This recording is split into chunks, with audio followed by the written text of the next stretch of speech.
Вслед за необычно ранним, но приятным потеплением погода преподнесла якутянам неприятные сюрпризы. После дождя, который прошел в некоторых районах Якутии, образовался гололед. А утро 26 марта и вовсе встретило якутян шквальным ветром. Оборванные билборды, неработающие светофоры, оборванные линии электропередач. В некоторых домах даже вылетали стекла. Вокруг строящегося дома на пересечении улиц Дзержинского и Богатырева полиция даже была вынуждена поставить оцепление. Из-за сильных порывов ветра здесь начали вылетать незакрепленные рамы окон. Строители ликвидируют последствия непогоды до сих пор.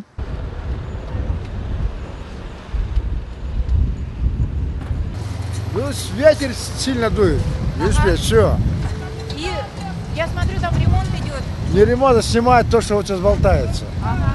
Вот, сейчас снимут все эти, уберут все, которые поотлеталось все. И будет уже разрешено будет ходить. Много поотлетало? Ну, вот видите, вот этот весь угол. Это дуновение, резкое дуновение ветра, все. Но никто не пострадал, люди, нет, машины, пока нет. Ни на кого не упало. А во Нет. сколько все это случилось примерно? Утро. Впрочем, сломанные оконные рамы – это цветочки. У некоторых строений в Якутске и пригородах натурально сносило крыши. Из-за сильных порывов ветра, который достигал 12 метров в секунду, произошло отключение 6 линий электропередач Якутской ГРЭС. Под отключением попали некоторые участки Якутска, дачные участки и пригородные поселки.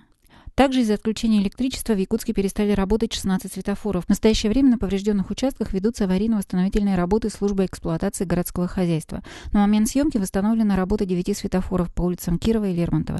Также столичные предприятия жилищно-коммунального комплекса в усиленном режиме проводят работы по устранению гололеда. Как шутят в соцсетях, триал-версия весны закончилась. В ближайшие дни синоптики обещают существенное похолодание. Уже сегодня ночью столбик термометра опустится до минус 20 градусов. Галина Мазалевская, Николай Необутов, Иван Тайтонов, ЕСЯ.